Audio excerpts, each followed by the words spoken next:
Ya, halo, apa kabar? Seneng banget setelah tadi di bawah. Ini dia Romo Aryawan, Romo Fikir kita. Karyawan, Dwi Ariyanto. Dwi Ariyanto.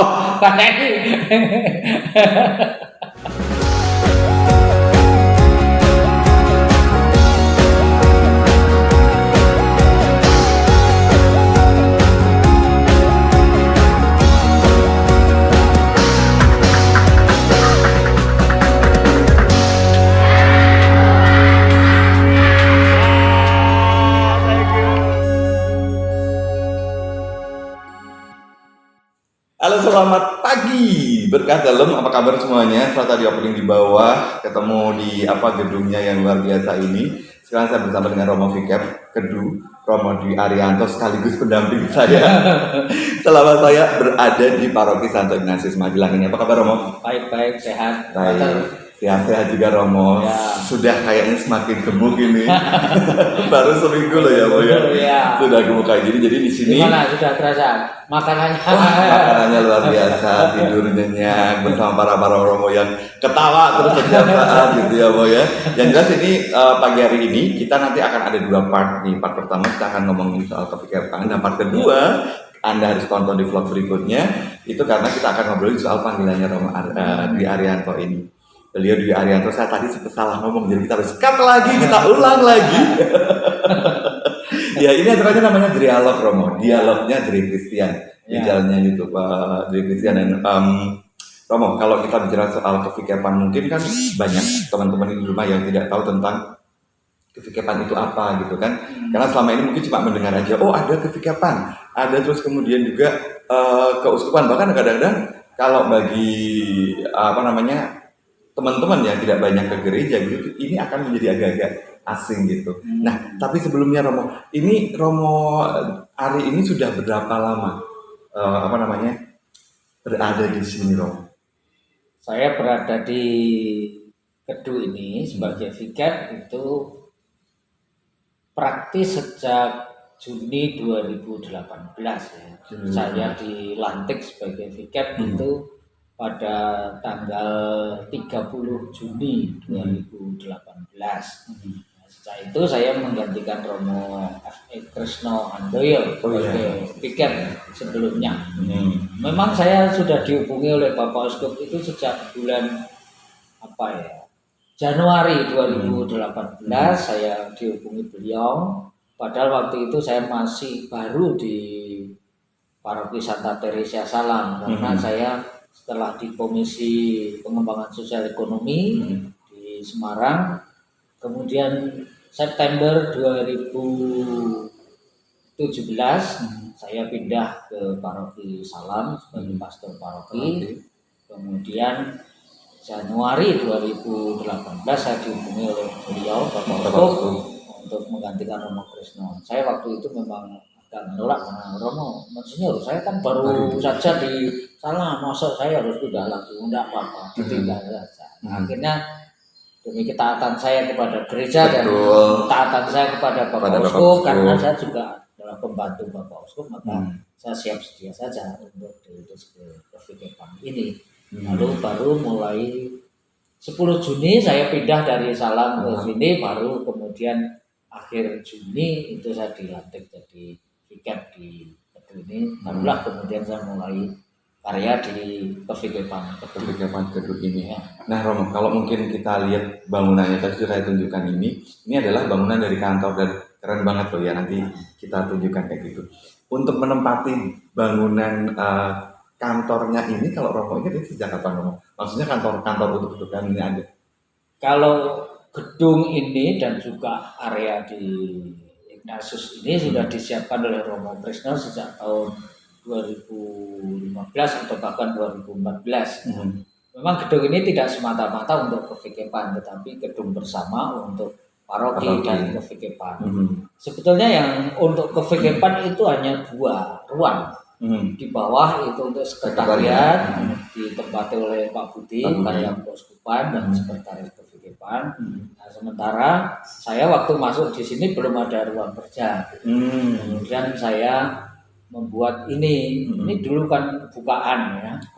Jadi saya menambah pintu ini, kemudian saya tambah rak buku dan lain sebagainya, nah, baru kemudian ini bisa ditempati sebagai ruang kerja. Karena ini memang sudah disiapkan oleh Romo Kresno mengatakan kepada saya, ruang kevikepan hanya di ruang Laurentius dan ruang Yohanes 23. Kemudian saya buat seperti ini supaya bisa bekerja dengan nyaman, dengan aman dan lain sebagainya. Saya mengajukan anggaran ke Keuskupan dan disetujui oleh Bapak Uskup dan Romo Ekonom, lalu saya buat ruang kerja seperti ini bisa untuk bertemu kalau ada tamu atau kalau ada siapa yang mau berkonsultasi dengan saya bisa melayani di tempat ini. Jadi kalau untuk ruang-ruang bersama seperti aula dan lain sebagainya itu kami bisa menggunakan bersama-sama untuk kepentingan kevikepan atau untuk kepentingan paroki dan juga untuk kepentingan-kepentingan yang lain. Jadi paling tidak teman-teman di rumah bahwa ini adalah baru gitu ya. Nah, sebelum kita lanjutkan lagi, yang belum komen dan belum subscribe, segera subscribe channelnya dari Christian. Nah, Romo, ini yang paling masuk nih mau ke yang agak mikir-mikir. Kalau tadi tentang kapan Romo mulai berkarya, ini tentang kevikepan. Sebenarnya kevikepan itu apa sih, Mo? Kalau menunjuk kevikepan sebetulnya itu ada di kitab hukum kanonik. Itu di kanon 476 itu dikatakan begini. Setiap kali pemerintahan yang benar atas keuskupan membutuhkannya, uskup diosesan dapat juga mengangkat seorang atau beberapa vikaris episkopal yang di bagian tertentu keuskupan atau dalam jenis perkara-perkara tertentu atau untuk umat beriman ritus tertentu atau kelompok orang-orang tertentu mempunyai kuasa ordinaria yang menurut hukum universal dimiliki vikaris jenderal sesuai dengan norma-norma kanon 477 dan lain sebagainya. Jadi intinya begini, bahwa setiap kali Bapak Uskup membutuhkan untuk pelayanan pastoral yang lebih efektif, Bapak Uskup bisa membentuk yang namanya kevikepan. Kevikepan itu bisa seperti yang dikatakan tadi, bersifat teritori, bisa bersifat kategorial. Nah, sekarang Bapak Uskup ini punya 4 kevikepan teritorial dan nanti Oktober tanggal 7 itu akan menjadi 5 dan 1 viket kategorial. Kategorial itu ya kelompok-kelompok yang secara khusus ditangani oleh wakil Bapak Uskup yang namanya vikaris episkopal. Jadi vikaris episkopal itu kan sebenarnya adalah wakil uskup di teri tertentu. Kalau itu viket teritorial, maka diputuskan dulu oleh Bapak Kardinal Justinus Darmo Yuwono itu membentuk 4 kevikepan teritorial. Tahun 67 atau 66 itu membentuk 3 kevikepan, yaitu Semarang, Solo, kemudian Jogja. Baru tahun 67 itu kevikepan Kedu, tepatnya 18 Agustus. Jadi yang dibentuk oleh Bapak Kardinal waktu itu adalah yang disebut ekskarsidenan, ekskarsidenan Kedu, ekskarsidenan Surakarta dan lain sebagainya. Maka orang seringkali bingung, kevikepan Kedu kalau ekskarsidenan Kedu kan berarti masuk wilayah Purworejo, Wonosobo dan lain sebagainya. Tetapi karena Purworejo itu masuk Keuskupan Purwokerto, maka untuk kevikepan Kedu batas paling utara hanya paroki Keluarga Kudus Parahan. Lalu di sana juga berbatasan dengan Kabupaten Purworejo yang sudah ikut Keuskupan Purwokerto. Iya, Romo, kalau ngomongin soal teritori ini, Kedu ini termasuk yang tadi yang terakhir yang ditentukan bahwa akhirnya tahun 60 baru ada kevikepan Kedu ini. Nah, secara teritori ini ada berapa paroki di dalamnya? Parokinya ada 10, kuasi parokinya 1. Nah, teritorinya meliputi Kabupaten Magelang itu seluruhnya, kemudian Kabupaten Temanggung, kemudian Kota Magelang, dan sebagian Kabupaten Semarang karena hanya 1 kecamatan yaitu Kecamatan Getasan yang masuk ke paroki Petrus Paulus Ngabla. Kuasi paroki Ngabla itu belum lama, baru setahun yang lalu. Kalau dulu memang murni hanya Kabupaten Temanggung, Kota Magelang, dan Kabupaten Magelang. yang 3 teritori itu. Berarti ada 10 ya? 10 paroki paroki dan 1 kuasi. Nah, kalau kita lihat kan daerahnya Kedu ini kan spesial ya Romo ya, dan di bawah ada yang di atas. Nah, dari masing-masing ini sebenarnya sebagai Romo, sebagai seorang sikap ini ada pemetaan nggak sih? Ada maksudnya, oh ini ada ciri khas khusus di daerah-daerah ini? Ada. Kami membaginya menjadi 3 rayon. Rayon utara itu meliputi hanya Kabupaten Temanggung saja karena 2 paroki, Keluarga Kudus Paraan dan Santo Petrus Paulus Temanggung. Kemudian yang rayon tengah itu hampir sebagian ya kota, karena Maria Fatima Magelang di kota, kemudian Ignatius di kota, Pancarga dan Mertoidan. Kemudian yang rayon selatan itu mulai Banyu Temumpang, Muntilan, Sumber, Salam. Tengah itu sebetulnya masih ada 1 desa yaitu di Ngablak, itu tengah. Jadi tidak murni kota sama sekali, tetapi ada yang masuk di bagian pedesaan. Nah itu petanya kurang lebih seperti itu. Kalau di rayon tengah ini sebagian perkotaan ya niaga, perdagangan. Tetapi di rayon selatan kita melihat bagaimana di sana suasana pertanian begitu kuat. Maka pastoral yang berbasis data mesti memperhatikan hal seperti itu. Di bagian utara juga pertanian, terutama tembakau dan lain sebagainya. Di Paraan petani kopi dan lain sebagainya. Nah, dengan ciri khas seperti itu menjadi sangat membantu untuk menentukan reksa pastoral yang tepat. Nah, ini bisa menjadi data untuk komisi-komisi yang membantu saya di karya pelayanan pastoral itu. Iya, berarti memang ada ciri khas khusus gitu yang dilakukan, karena memang kadang-kadang tidak bisa satu rayon gitu terus diperlakukan sama gitu. Tidak bisa. Harus ada, memang ada. Makanya ketika kami itu mengadakan temu pastoral, selalu ketika diskusi rayon mereka saya minta untuk coba temukan apa yang kekhasan di rayon itu dan mau menjadi garapan bersama seluruh paroki. Misalnya seperti pada Tepas 2019 yang lalu di rayon selatan sudah menemukan apa yang mau dibangun dalam karya pastoralnya adalah mereka menentukan untuk finansial literasi atau kebijakan keuangan keluarga.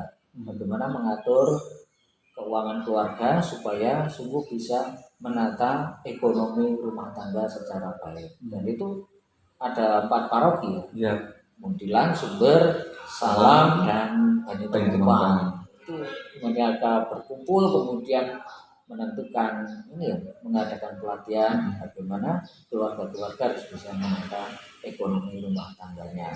Kalau di sini kebanyakan juga guru dan lain sebagainya perhatian secara lebih bagi karya pastoral seperti itu. Ya, dan ini Romo, kalau tadi kan ngomong berbicara soal kekhususan, mungkin teman-teman di rumah juga tahu bahwa keuskupan itu mulai memproyeksikan bahwa kepikapan sebagai pusat pastoral. Nah, mungkin ini perlu dijelaskan juga nih teman-teman yang di rumah ini belum tahu. Ini keuskupan Agung Semarang ada apa lagi nih kok kepikapan sebagai pusat pastoral itu maksudnya gimana, Romo? Nah, jadi awalnya itu sebetulnya karena Bapak Uskup waktu itu setelah didapuskan kemudian berkeliling ke paroki-paroki, kemudian Bapak Uskup merasa kok aku keliling dhewe kok kesel, udah capek. Kemudian beliau berpikir, apakah tidak mungkin pusat pastoralnya itu tidak seluruh keuskupan, tetapi kepikapan dijadikan pusat kegiatan pastoral, sehingga mengoptimalkan peran dan fungsi fikep untuk karya pelayanan pastoral. Nah, kemudian digulirkan itu dan kemudian banyak diskusi dan memang yang terjadi selama ini praktis ya memang sudah berjalan komisi-komisi itu. Jadi komisi-komisi itu tidak hanya di tingkat keuskupan yang menangani kata-ketik, liturgi, kemudian karya misioner, keluarga, itu praktis komisi-komisi tingkat kevikepan sudah bisa menjalankan fungsi dan perannya seperti itu. Maka kevikepan sebagai pusat kegiatan pastoral maksudnya supaya komisi-komisi di tingkat kevikepan itu lebih optimal, sehingga sambung dengan kondisi setempat seperti yang saya sampaikan tadi. Maka tidak mungkin kan komisi itu, misalnya komisi keluarga, programnya pasti berbeda antara kevikepan Kedu dengan DIY, dengan Semarang, dengan Surakarta. Nah, itu akan lebih menyentuh, akan lebih mengena ketika disusun program. Meskipun menyusunnya itu bersama dengan tingkat keuskupan, tetapi ada kekasan misalnya di kefikepan Kedu. Untuk komisi keluarga apa perhatiannya, untuk komisi kata-ketik perhatiannya apa, itu sangat berbeda. Maka ini fungsinya yang sangat berperan. Sehingga kefikepan sebagai pusat kegiatan pastoral itu lalu memang sungguh-sungguh menjadi pusat kegiatan pastoral yang menyentuh kebutuhan umat, menjawab kebutuhan umat. Dan di samping itu juga semakin banyak umat yang bisa dilibatkan. Misalnya dalam komisi kitab suci, itu bisa semakin melibatkan banyak orang. Misalnya satu contoh ya, komisi kitab suci di kefikepan Kedu ini mempunyai PR karena satu kefikepan ini hanya ada 2 kelompok kitab suci, hanya di paroki kota, Merlinten dan Ignatius. Sementara di yang lain tidak ada kelompok pendalaman kitab suci dan lain sebagainya. Nah itu kalau ditangani oleh keuskupan pasti tidak terdeteksi apa yang dikembangkan. Nah kemudian ini bisa mengembangkan aneka macam. Satu contoh lagi ya, komisi pendidikan. Komisi pendidikan itu sudah bisa menyusun sebuah program karena punya data yang konkret. Di sini ada 56 sekolah Katolik ya, dari PAUD sampai tingkat SMA. Dan ada 9 sekolah yang dalam arti tertentu tidak ada payung hukum. Dulu Kanisius tetapi kemudian ditinggalkan, lalu tidak ada yang ngopeni istilahnya. Nah, ketika komisi pendidikan punya data seperti itu, kemudian menyapanya ke sekolah-sekolah itu akan lebih efektif dan lebih efisien. Nah, bayangkan sekarang kalau tidak ada komisi di tingkat kefikepan, komisi pendidikan Keuskupan Agung Semarang apakah bisa menyapa sekolah-sekolah yang ada di pelosok daerah Sumber dan lain sebagainya, kemudian yang di daerah Paraan dan lain sebagainya.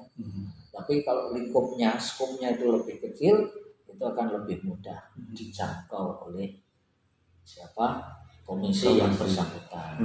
Dan lagi kan sebagai fikir saya juga punya tanggung jawab untuk mengunjungi sekolah-sekolah dan lain sebagainya, sehingga saya tahu kondisinya seperti apa, lalu memutuskan gerakan atau program apa yang bisa menjawab kebutuhan pastoral untuk sekolah.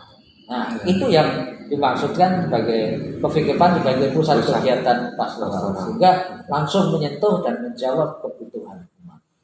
Iya, jadi nggak bingung lagi ya. Jadi karena maksudnya bukan terus kemudian nanti wah ini ada saing-saingan atau apa, enggak ya, karena memang dalam artian karena memang kebutuhan tetap dalam satu kesatuan.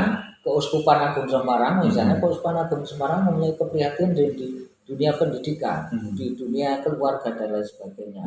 Lalu nanti setiap bulan kami para fikir itu bertemu dengan Bapak Uskup, saling bercerita, berbagi. Kemudian untuk pendidikan kami punya kegiatan begini Bapak Uskup, yang lain juga punya kegiatan yang sangat berbeda sehingga semakin memperkaya. Siapa tahu dari kefikepan yang lain bisa diterapkan di sini juga. Benar. Iya kan? Karena pasti ada itu dikembangkan. Karena pasti ada daerah-daerah yang mempunyai apa tadi sebenarnya mempunyai karakter yang sama gitu ya. Yang pegunungan-pegunungan, gitu, yang kota-kota mungkin bisa diinikan yang sama. Nah, Roma kalau bicara soal kegiatan ini yang di Kedu ini kegiatannya apa saja, terus kemudian ada fokus yang sekarang kita baru fokus ke ini gitu, ada nggak? Ya, kalau kami masing-masing komisi itu punya fokus perhatiannya. Karena saya kan selalu menyampaikan kepada ketua-ketua komisi ketika rapat bersama itu data. Data. Misalnya ini loh, kelompok-kelompok khusus. Misalnya bahwa di komisi kitab suci ini kelompok kitab suci masih minim. Kemudian kita punya pemandu sekian, punya prodiakon sekian. Saya memberikan data kepada mereka. Ini saya punya data. Prodiakon di kefikepan Kedu itu ada 521. Banyak sekali. Nah, lalu saya menyampaikan kepada Romo Radmin sebagai ketua komisi liturgi. Romo ini mau diapakan? Prodiakon seperti ini. Kemudian katekis itu ada sekitar 247 atau berapa. Saya sampaikan kepada para pemangku di komisi kateketiknya ngomong Estoto ya, ngomong ini data katekis yang ada di kehidupan kedua begini, kondisinya seperti ini, yang berpendidikan katekis seperti ini, yang pendidikan SMA seperti ini. Silakan dikembangkan pastoral berbasis data. Kemudian kelompok-kelompok doa dan lain sebagainya. Saya juga menyampaikan kepada tim kerja jaringan kelompok doa. Jadi selalu data-data itu saya sampaikan sehingga menjadi bahan pertimbangan untuk menyusun program pelayanan. Misalnya seperti 2019 yang lalu, Komisi Kitab Suci punya keprihatinan bahwa pemandu-pemandu itu kok tidak ada pembekalan dan lain sebagainya. Maka sudah menyusun program sekolah pemandu lingkungan, entah untuk pemandu bulan Kitab Suci, bulan katekesi liturgi, APP, Advent dan lain sebagainya. Masing-masing diminta paroki mengutus 5 orang untuk sekolah khusus, sekolah pemandu. Sudah kurikulumnya itu 3 kali pertemuan sudah dirancang, tetapi terbentur COVID sehingga tidak jalan. Nah, pasti nanti akan dijalankan di 2021 kalau COVID sudah berlalu ya. Berjalan seperti biasa. Harapannya itu. Jadi saya menyampaikan kepada ketua-ketua komisi itu sebuah data saja. Kalau saya berkunjung ke mana itu saya punya data seperti ini. Lalu apa yang bisa dikerjakan dengan data itu dari komisi-komisi yang bersangkutan. Iya. Jadi memang kalau secara fokus tidak, tapi memang setiap komisi gitu ya berusaha untuk mengembangkan apa yang mereka bisa kembangkan dari di dalam komisi itu sendiri berdasarkan data-data yang tadi ditemukan. Misalnya komisi pengembangan sosial ekonomi itu pasti juga pemberdayaan dan karitatif. Misalnya saya punya data guru yang ada di sekolah yang tidak berpayung hukum itu 37 guru misalnya. Lalu komisi pengembangan sosial ekonomi bisa berbuat apa untuk meningkatkan pendapatan mereka? Ya benar, tapi kalau sedikit kemarin saya ngobrol dengan Pak Budi Romo, ternyata yang di sini itu justru ada bukan beasiswa ya Mo ya, tapi ada biaya guru. Jadi sesuatu yang menarik juga di mana selama ini memang bukan berarti kita mengesampingkan adik-adik atau anak-anak kita yang membutuhkan bantuan, tetapi di sini ternyata ada guru-guru yang juga perlu diperhatikan karena memang tadi ada sekolah-sekolah yang tidak memiliki payung hukum tadi ya Mo. Jadi memang sesuatu yang mungkin bisa dikembangkan juga di tempat-tempat yang lain. Ya itu idenya dulu kan di kefikepan yang lain ada yang namanya gerakan 2.000 rupiah. Lalu saya menyampaikan di Dewan Pastoral Kefikepan bagaimana kita mau memulai ini. Waktu itu pemikiran saya adalah masing-masing kakak itu per bulan itu 2.000. Nah di sini ada sekitar 10.000 sekian kakak. Kalau itu kali 2.000 itu pasti per bulan sudah dapat 20 juta. Nah, sementara kami kalau bisa membantu guru untuk 37 atau 35 guru itu kami per bulan hanya membutuhkan sekitar 10 sampai 11 juta. Kalau per bulan bisa masuk sekitar 20 pemikirannya, prediksinya dan itu bisa masuk, kami per bulan masih bisa menyisakan untuk ditabung untuk kegiatan yang lain. Jadi idenya seperti itu. Tetapi lagi-lagi COVID masuk itu jadi masalah lagi. Tetapi saya bersyukur bahwa meskipun di tengah pandemi ini kami bisa membantu guru-guru yang ada di sekolah yang tidak berpayung hukum dan gerakan 2.000 di paroki-paroki juga sudah berjalan seperti biasa. Masih ada pemasukan meskipun sedikit, tetapi itu sangat membantu untuk para guru dan karyawan yang ada di sekolah-sekolah yang tidak berpayung hukum. Betul. Dan mungkin kalau misalnya Anda tergerak untuk ikut juga mendukung gitu ya menjadi donasi ini, silahkan Anda menghubungi sekretariat Kefikepan Kedu yang ada di Gereja Santo Ignatius Magelang ya. Nanti kita tulis di bawah alamatnya di mana. Nah Romo, ini yang terakhir di part kita yang satu ini, COVID-19 ini membuat semuanya menjadi kacau, menjadi semua kegiatan boleh dibilang banyak yang terhenti. Nah untuk Kefikepan Kedu ini untuk menghadapi pandemi COVID-19 ini apa yang dilakukan Romo? kami melihat dulu dampak Hmm. dari COVID ini. Hmm. Yang jelas adalah dampak ekonomi. Ya, benar. Di mana-mana pun adalah dampak ekonomi. Pasti banyak orang mengalami kesulitan dan lain sebagainya.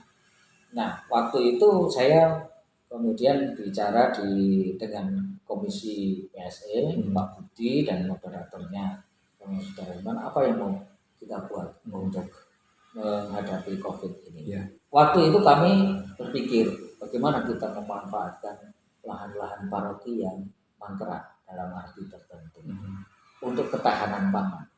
Nah, kemudian PSE menyambutnya dengan sangat baik. Selain ada bantuan karitatif, saya minta supaya panitia APB dan Komisi PSE menyisihkan dana untuk bantuan karitatif untuk COVID. Awal-awalnya sekitar bulan Maret itu ketika banyak yang kesulitan untuk mendapatkan masker, ya udah saya minta supaya panitia APB langsung mengeluarkan untuk pengadaan masker bagi warga masyarakat, tidak hanya yang Katolik saja. Jadi untuk semuanya gitu. Semuanya itu bekerjasama dengan penghubung karya kerasulan kemasyarakatan kevikipan. Nah, ternyata bisa jalan dan kemudian Komisi PSE melalui pemberdayaan, pelatihan yang bisa menambah pendapatan umat sehingga lebih bisa mengurangi dampak COVID. Memang kalau mau dirasakan yang di paroki-paroki yang desa itu tidak terasa banget ya, karena segala sesuatu di alam sudah menyediakan kalau sudah bisa cukup saja bisa bertahan hidup. Nah, memang yang di kota kemudian paroki-paroki juga bergerak. Paroki Ignatius, Fatima juga bergerak dan memanfaatkan dana-dana sosial untuk mengatasi dampak pandemi yang berdampak pada kehidupan ekonomi terutama. Tentu dampak-dampak yang lain perlu diperhatikan juga. Tetapi yang paling terasa adalah dampak ekonomi. Tetapi sekarang ini sudah mulai berangsur-angsur pulih, tidak ada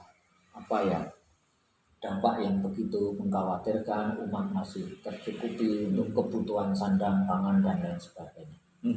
Jadi itu yang kami buat di kevikipan Kedus selama COVID-19 ini. Kami melihat dampak yang paling terasa itu apa? Dampak ekonomi.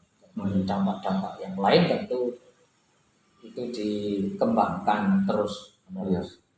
Dan memang untuk misa sendiri kayaknya juga belum semua paroki di ini mengadakan misa ya. Belum. Baru beberapa saja. Temanggung belum. Itu karena takut romonya. Iya. Benar, karena memang butuh persiapan yang banyak gitu ya untuk akhirnya bisa membuat misa. Oke, itulah tentang kevikipan Kedu, tentang obrolan kita dengan Romo Vikep, Romo Dwi Arianto. Setelah ini di part kedua, Anda pengen tahu bagaimana perjalanan panggilan dari Romo Dwi Arianto ini, jangan kemana-mana, tetap di vlognya dari Christian. Lihat di part berikutnya di channel YouTube ini, jangan lupa like, komen, dan juga subscribe, dan di-share. Kalau apa yang kita obrolkan pagi hari ini bermanfaat untuk Anda dan buat Anda, orang banyak juga harus mengetahuinya. Oke, thank you banget. Sampai ketemu di part berikutnya.